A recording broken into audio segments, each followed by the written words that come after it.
Xin chào các bạn đã quay trở lại với channel YouTube Mọt Game. Qua 3 nhân vật đầu tiên của Route 96, những cái tên giống nhau liên tục được lặp lại. Trong video ngày hôm nay, em gái Mọt sẽ tiếp tục câu chuyện vượt biên của các cô cậu đất nước Terra. Bật mí cho các bạn, phần 2 này sẽ không happy ending như phần trước đâu. Thông báo, Mọt Game sẽ thay đổi giờ lên sóng video vào 18 giờ thứ 3, 5, 7 Chủ nhật hàng tuần. Update ngay lịch mới của Mọt để không bỏ lỡ bất cứ video nào nhé.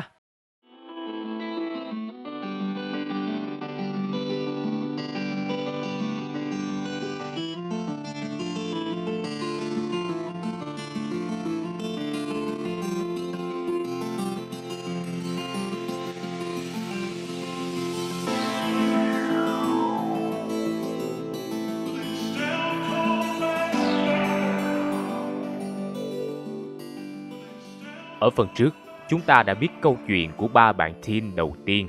2 cô gái may mắn vượt biên thành công, còn cậu thanh niên teen 3 lại có quyết định sai lầm trong phút cuối khiến cậu bị bỏ tù. Vẫn còn rất nhiều khúc mắc trong Route 96. Gã lái taxi có âm mưu gì? John và Mama Bear là ai? Hãy cùng Mọt tiếp tục câu chuyện nhé. Teen số 4, nữ, sự hy sinh cho nghiệp lớn. Điểm đến đầu tiên của Teen 4 là một khu nhà trọ dọc quốc lộ. Chưa kịp thuê phòng thì Fanny bước vào, kéo Teen 4 về một phòng đã được thuê sẵn. Fanny cho biết bà đang theo dấu thiết bị phát tín hiệu của Black Brigade. Họ dùng thiết bị này để liên lạc bộ đàm với nhau, cũng như phát các bản tin chống chính phủ lên sóng radio. Fanny nhờ Teen 4 đi dò hỏi các khách thuê phòng để nhận diện kẻ khả nghi có thể đang nắm giữ thiết bị phát sóng này. Sau khi dò hỏi một vòng, thì đối tượng duy nhất trùng khớp lại chính là John. Một phụ nữ đứng trước phòng Fanny thuyết phục Teen 4 hãy làm sai bản nhận dạng và giữ bí mật cho Black Brigade. Teen 4 đồng ý và xóa luôn ảnh của John trong danh sách. Fanny tỏ ra thất vọng vì tất cả đối tượng tình nghi đều không khớp. Cuộc điều tra rơi vào bế tắc. Đúng lúc đó có điện thoại từ con nuôi của bà gọi về hỏi thăm. Đứa con thông báo đã bán được tựa game mình tạo ra và đang tiếp tục tìm kiếm thông tin về ba mẹ ruột. That's wonderful, baby. You're still being careful out there, right? Teen 4 nhìn ra bên ngoài thì thấy người phụ nữ lúc nãy nói gì đó với tài xế xe đầu kéo vừa chạy vào. Sau đó chiếc xe nhanh chóng quay đầu bỏ đi, trong khi Fanny không hay biết gì.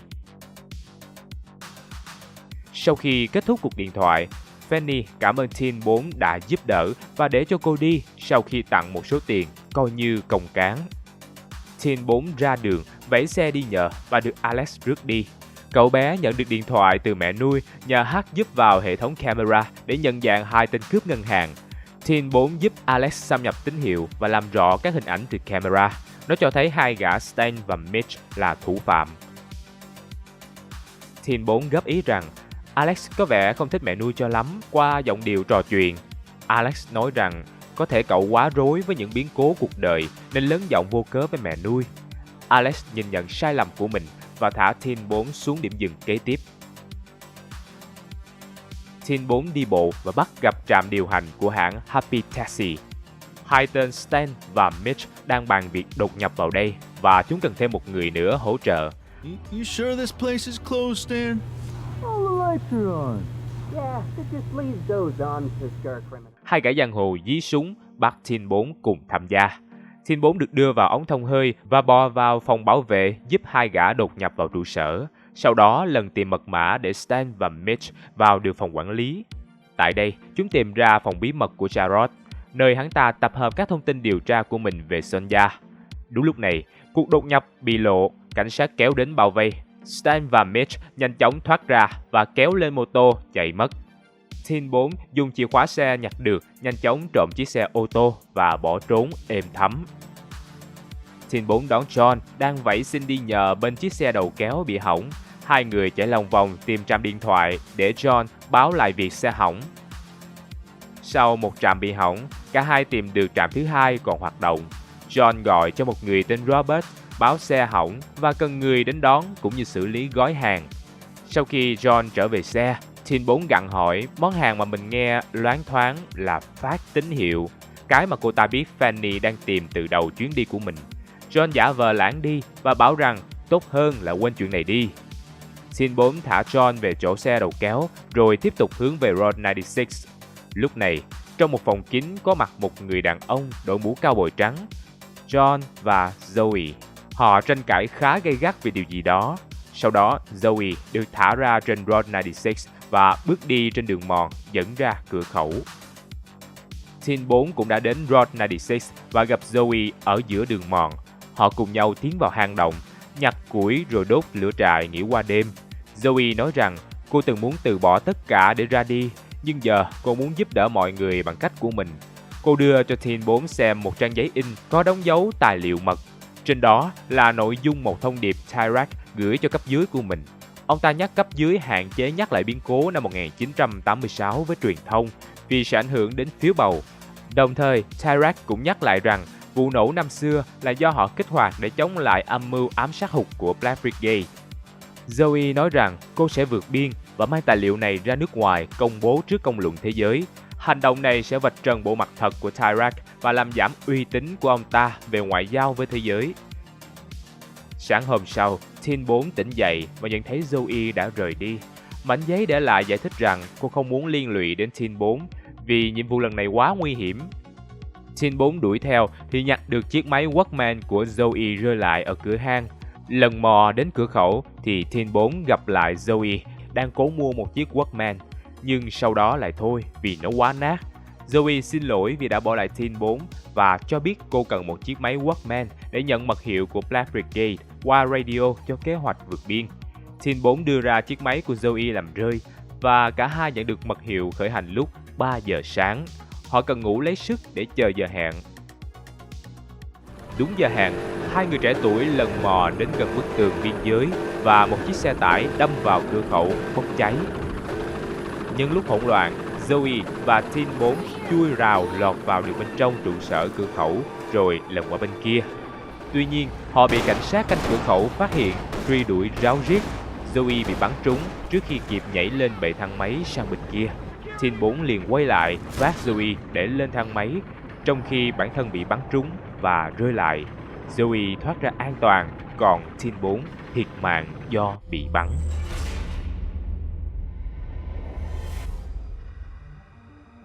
Yes, you might lose your life along the way. But for each person that falls, another rises up. Sonia tiếp tục bản tin thường kỳ của mình bằng thông tin về vụ lộn xộn tại cửa khẩu. Teen 4 được cho là bị xe đầu kéo tông thiệt mạng trong tai nạn trên. Khi nhân chứng được phỏng vấn cố nói rằng Teen 4 thực ra bị cảnh sát bắn chết khi cố vượt biên thì lập tức bị cắt liên lạc. Looks like we're having some technical difficulties. Wish I could say I'm surprised the brigades are behind this, but I can't. Thank you for your report, Beatrice. Teen số 5, nữ, quá khứ đau buồn của Sonia. Sau khi bắt đầu cuộc hành trình, Teen 5 ghé vào một quán thức ăn nhanh nghỉ ngơi. Đúng lúc này, hai tên Stan và Mitch tông cửa xông vào đánh cướp. Woohoo! Nobody move!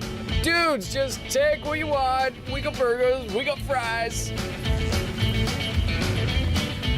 You're safe. Where is it? Sau một hồi thể hiện sự thiếu chuyên nghiệp, chúng nhờ Teen 5 cầm con heo đất và bắt tất cả mọi người bỏ tiền vào đó.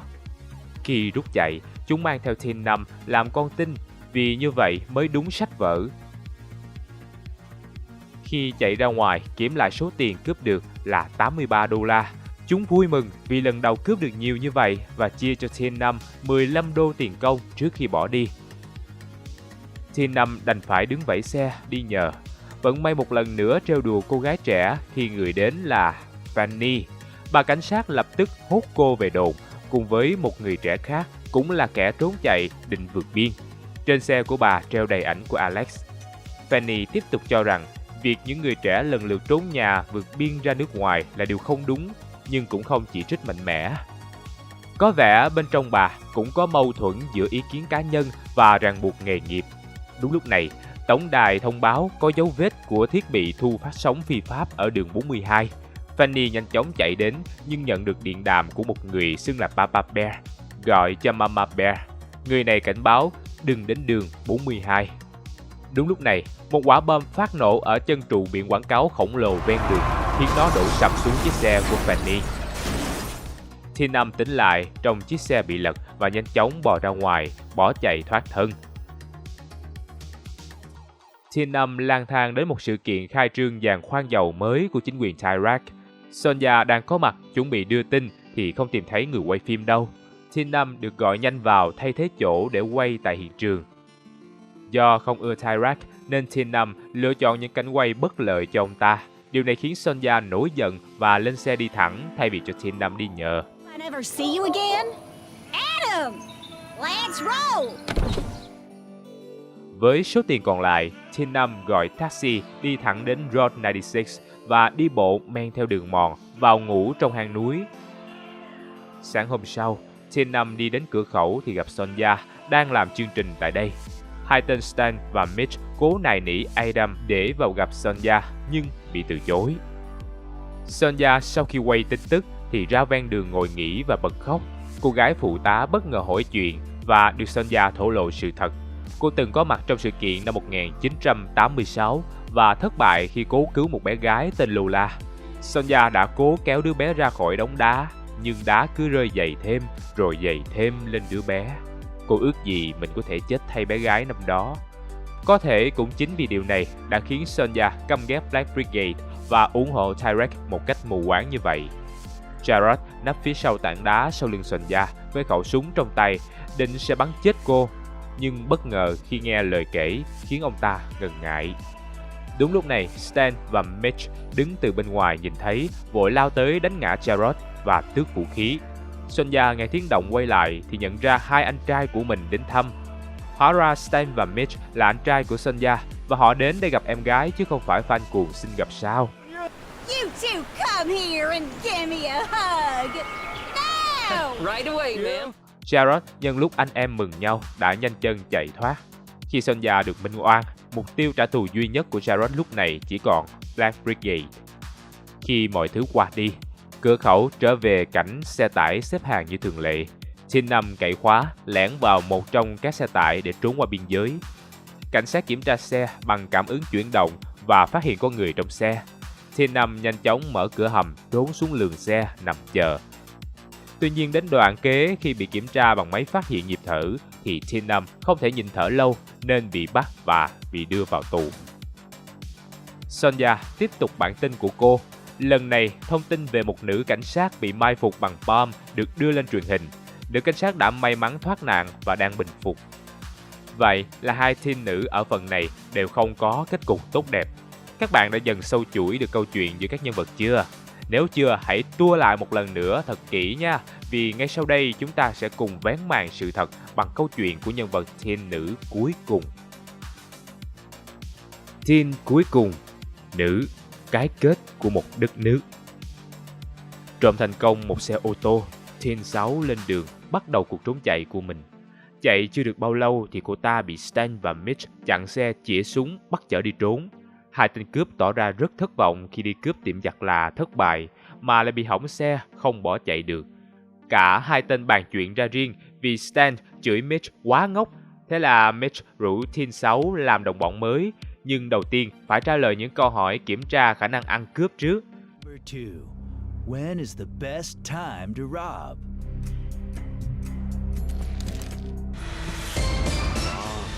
Robin in the AM is no bueno. Mitch is not a morning person. I certainly am not.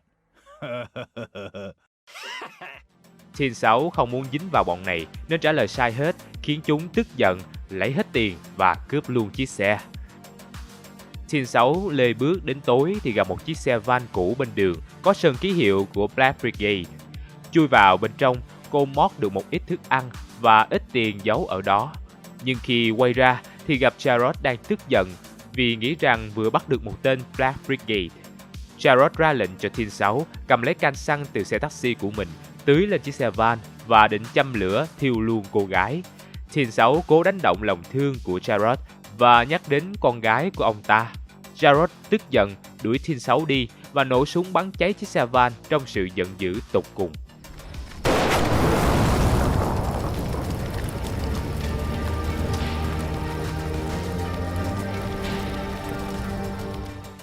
Teen 6 bắt được một chiếc xe buýt và gặp Alex ngồi sẵn ở đó. Cậu ta đang hack vào máy chủ của một hãng thức ăn nhanh nhằm phát cho tất cả người dân voucher ăn miễn phí.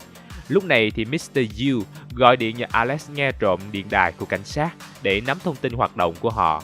Alex nhờ Teen 6 dùng chiếc radio độ lại của mình dò tần số cảnh sát và báo tin cho Mr. Yu. Khi Alex hỏi về ba mẹ ruột của mình, một phần của thỏa thuận hợp tác thì Mr. Yu tiếp tục thoái thác, rồi lảng sang việc khuyên cậu trai trẻ về nhà trước khi cúp máy. Teen 6 và Alex chia tay ở trạm kế tiếp. Tối đến, Teen 6 tìm đến một quán bar ven quốc lộ và nó đã bị đóng cửa. Teen 6 thuyết phục người canh gác cho đi nhờ nhà vệ sinh và được phép vào trong.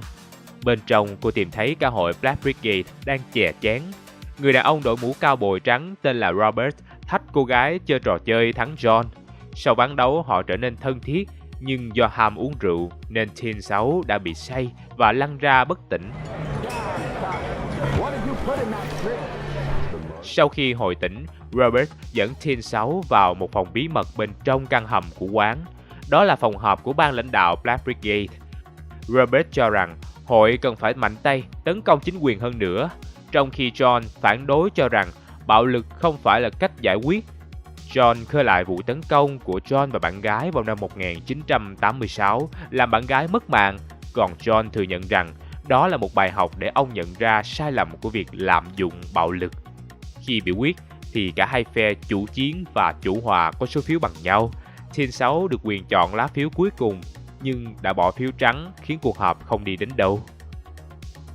Chủ quán bar mật báo rằng cảnh sát đang đến và cả hội âm thầm chia nhau rút đi. Teen 6 cũng dùng chiếc chìa khóa tìm được trong kho, lấy một chiếc xe rời đi. Do quá gấp gáp nên Teen 6 chạy quá tốc độ và bị Fanny vượt lên ra hiệu tấp vào lề. Tuy nhiên, trước khi lật tẩy được cô gái thì Fanny bị một chiếc xe chạy ngang bắn lén suýt chết. Bà ta nhảy vào xe và bảo Teen 6 đuổi theo. Nhưng do thiếu kinh nghiệm nên khi đuổi kịp kẻ bắn lén, Teen 6 không thắng kịp đã hút vào xe thủ phạm khiến xe của hắn lật nhiều vòng.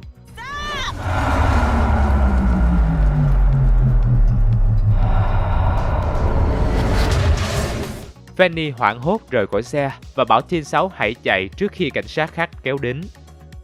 Teen 6 lái xe chạy thẳng đến Road 96, nhưng khi đi theo đường mòn vào hang thì phát hiện hang đã bị đốt cháy và cảnh sát mật phục sẵn ở đó để bắt giữ bất cứ ai dùng con đường này. Teen 6 bị bắt tống giam vào tù và ở chung phòng giam với một bạn trẻ tên Max cũng vượt biên và bị bắt khi trốn trong gầm xe tải. Nhiều ngày trôi qua, Max bị đưa đi nơi khác để giáo dục đặc biệt.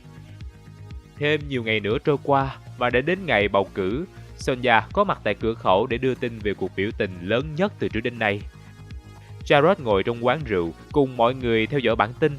Trên bàn ông ta đặt một cái mũ trắng, còn Robert thì bị nhốt trong cắp xe taxi. Chi tiết này cho thấy Jared đã tìm ra kẻ phải chịu trách nhiệm cho cái chết của con gái ông và hắn sẽ bị xử lý sớm thôi. Tại phòng giam của Teen 6, cô tỉnh dậy khi bên ngoài đang có bạo động với nhiều tiếng la hét đập phá. Cảnh sát vội kéo Teen 6 cùng các tù nhân trẻ khác gấp gáp chuyển đi nơi khác. Max lúc này ngồi rũ ra và không còn phản ứng gì. Người bạn bên cạnh nói rằng anh ta bị tra tấn đến gãy rồi. Giờ thậm chí còn không nói được nữa. Xe tù nhanh chóng rời đi, nhưng ít phút sau đã bị người biểu tình lật ngã. Teen 6 bò ra khỏi xe tù thì gặp John. Ông ta cần Teen 6 giúp để tìm một người rất quan trọng. Đến đây, câu chuyện sẽ có 3 ending phụ thuộc vào lựa chọn của bạn. Cái kết bầu cử, Elections Ending. Sau khi trèo lên thành bức tường biên giới chỗ giáp vách núi đá thì hai người gặp Alex đang cố gỡ quả bom đặt tại đây. Alex nói rằng Robert đã đặt quả bom này nhằm phá bức tường bất chấp việc có thể gây hại đám biểu tình bên dưới. Mật mã để gỡ bom không thể đoán ra. John liền nói ra một dãy số cho Alex thử và nó đã ngắt quả bom thành công. John nói rằng đó chính là ngày sinh của Alex. Quả bom này được bố mẹ Alex chế ra năm 1986 để phối hợp cùng ông ta giết Tarek. Tuy nhiên John đã thất bại vì tông hụt. Điều này khiến Tarek hoảng sợ và kích nổ dãy bom trước. Đây vốn là những quả bom được đặt sẵn để kích nổ chống tuyết lở hàng năm. Họ chỉ tăng số lượng thuốc nổ để nó đủ mạnh phá vỡ mỏm núi mà thôi. John nói rằng từ cái chết của hai người bạn thân là bố mẹ Alex, ông đã nhận ra sai lầm của mình và cố giữ Black Brigade không đi vào bạo lực. John cũng cố bảo vệ Alex khi Robert muốn lợi dụng nó cho kế hoạch đánh bom của mình. Đúng lúc này, Fanny tìm đến chĩa súng bắt giữ cả bọn. Don't move! Hands up and turn around! Slowly! Alex tiến ra gọi mẹ nuôi và xin tha cho John. John cũng nhận ra giọng của Fanny chính là Mama Bear. Alex rất thích thú vì người đàn ông thân thiết của nó lại là người yêu bí mật của mẹ nuôi nó. Fanny vẫn dằn vặt giữa tình cảm và vai trò cảnh sát của mình, nhưng Alex và John đã thuyết phục bà bỏ súng xuống. Cả ba người quyết định sẽ vượt biên và làm lại một gia đình hạnh phúc. Lúc này, bên dưới cuộc biểu tình đã biến thành nổi loạn. Cảnh sát đang chĩa súng vào người biểu tình và chờ lệnh. Teen 6 bước xuống hòa vào dòng người biểu tình, tiếp cận cảnh sát. Tyrek không từ bỏ mà ra lệnh nổ súng. Nhiều người biểu tình bị bắn chết ngay trong buổi truyền hình trực tiếp của Sonya. Lệnh nổ súng dẫn đến rất nhiều người chết được truyền hình trực tiếp, gây rúng động dư luận trong nước. Những người còn tin Tyrek đã nhanh chóng đổi ý khiến hắn ta mất hết quyền lực và ứng cử viên Flores thắng cử. Tyrek và các đồng phạm bị tống giam chờ ngày ra tòa. Đất nước Petria tìm lại được không khí thanh bình và mọi người nỗ lực xây dựng lại một quốc gia bị tàn phá sau nhiều năm cai trị hỗn loạn. Đây là cái kết Elections Ending, là cái kết trung dung nhất trong 3 kết thúc của Road 96. Nó là kết quả của việc lựa chọn thiên về ủng hộ bầu cử và giải quyết mọi việc một cách ôn hòa của người chơi trong suốt hành trình. Còn 2 cái kết khác nữa tùy vào tỷ lệ chọn của người chơi có thể đạt được như phần thêm sau đây. Cái kết nổi loạn Revolution Ending. Đây là cái kết xảy ra khi người chơi chọn nhiều quyết định nghiêng về nổi loạn chống chính phủ trong suốt hành trình của mình. Nó sẽ thay đổi cách phản ứng của các nhân vật đã từng gặp. Nó sẽ bắt đầu sau khi John cùng Teen 6 chạy lên bức tường tìm Alex. Alex lúc này đang cố kích hoạt quả bom sau khi biết thông tin thật về cha mẹ mình. Cậu ta gạt bỏ John vì đã cố giấu mọi thứ và Robert mới là người cho cậu biết sự thật. Tuy nhiên, John bảo rằng Robert đã nói láo. Ông và bạn gái là bạn thân của ba mẹ Alex. Việc trở thành kẻ đánh bom không phải là cái kết mà ba mẹ Alex muốn cậu làm. Sau cùng, Teen 6 giải thích để Alex hiểu và dừng tay, thì Fanny xuất hiện. Bà ta quyết bắt giữ John bất chấp họ nhận ra nhau là Mama Bear và Papa Bear. Alex tranh cãi gay gắt với Fanny, yêu cầu thả John khiến ông ta chán nản. John quay đi bất chấp Fanny đang chĩa vũ khí vào mình và bà ta đã nổ súng. John ngã ra chết khiến Alex tức giận, bỏ chạy xuống bên dưới, gia nhập đoàn người biểu tình. Ý chí nghề nghiệp đã chiến thắng tình cảm khiến Fanny mất người tình và mất luôn đứa con nuôi. Teen 6 cũng theo chân Alex gia nhập đoàn biểu tình, nhưng Tyrek ra lệnh nổ súng khiến nhiều người chết. Vì cảnh sát nổ súng khiến đoàn biểu tình tức giận biến thành cuộc bạo loạn. Qua sóng truyền hình trực tiếp, người dân vốn đã nhịn nhục nhiều năm nay bị thổi bùng ngọn lửa giận dữ nên bạo loạn diễn ra khắp Petria trong 3 tuần. Tyrek bị người nổi loạn bắt giữ chờ ngày xét xử. Ứng cử viên trung dung là Flores vốn đối nghịch với Tyrek, đồng thời cũng không có liên hệ gì với Black Brigade, được đưa lên làm tổng thống. Đất nước Petria bắt đầu tiến hành hồi phục sau nhiều năm điêu tàn dưới sự cai trị của Tyrek. Cái kết trốn chạy Escape Ending. Cái kết này diễn ra khi người chơi chọn thái độ vô tâm và an phận trước mọi tranh chấp về phe phái hay chính trị trong hành trình của mình. Nó bắt đầu từ khi Alex chạy xuống đoàn người biểu tình và Teen 6 thì chọn trốn thoát ra nước ngoài thay vì gia nhập đoàn. Tyrek vẫn ra lệnh bắn vào đoàn người biểu tình và cảnh sát nổ súng ngay trên sóng trực tiếp của Sonya. Sự bất mãn lan truyền khắp cả nước, nhưng sau ít lâu đấu tranh, phong trào dần chìm xuống và biến mất. Tyrek tiếp tục đắc cử thêm 10 năm nữa. Petria tiếp tục phải gồng gánh một chế độ cai trị hà khắc và hủ bại. Nhận định của một game về Road 96 đầy ý nghĩa nhưng cái kết gây thất vọng. Cách xây dựng cốt truyện của Road 96 rất hay và kiểu kể truyện đa góc nhìn từ nhiều cá nhân khác nhau. Ý nghĩa của con đường số 96 dẫn ra cửa khẩu cũng đầy tính ẩn dụ. Nó là một con đường chứng kiến bao đổi thay của lịch sử, bao số phận đã bước qua nó. Người thì bỏ mạng, kẻ thì chạy thoát. Đặc biệt là 3 cái kết gần như giống nhau khiến người chơi rất thất vọng. Với sự phong phú về lựa chọn cũng như hành trình, người chơi kỳ vọng vào những cái kết khác biệt hơn, sâu sắc hơn. Đây cũng chính là chỗ khiến Road 96 bị chấm điểm trung bình. Mặc dù mang ý nghĩa trung dung và để người chơi lựa chọn cách hiểu, nhưng cốt truyện Road 96 cũng nói lên những triết lý đầy cao xa về đất nước và con người. Khi đất nước lâm nguy, có những người chọn bỏ chạy để tìm lối thoát cho mình, nhưng cũng có những người chọn dũng cảm ở lại để góp phần tạo nên cuộc thay đổi. Cho dù nó có mất mát, hy sinh, nhưng sự ở lại đó giúp họ góp một phần công sức để cải tạo quê hương cho những ngày sau tốt hơn. Những người bỏ đất nước ra đi, họ sẽ tìm được tự do cho bản thân, nhưng đã tự vứt bỏ quê hương và dân tộc. Họ đã quay lưng khi đất nước và dân tộc mình cần nhất. Nhưng đó là lựa chọn của cá nhân và cái giá cũng được đổi trao sòng phẳng. Đây không phải là một lời phán xét hay kết tội, mà là một cái nhìn mang tính nhân chứng lịch sử. Ai ở, ai đi thì lịch sử sau này sẽ đánh giá. Với con người hiện tại, họ chỉ phản ứng theo tình huống mà mình đối mặt. Đó không chỉ là những người bình thường, có lúc sai lầm, có lúc ngu ngốc, có lúc ích kỷ, không ai hoàn mỹ như thánh thần cả. Còn bạn nghĩ gì về câu chuyện của Road 96? Hãy bình luận ý kiến của mình bên dưới nha. Còn bây giờ thì đừng quên cho Mọt một like và hẹn gặp lại các bạn vào 18 giờ thứ 3, 5, 7 Chủ nhật hàng tuần.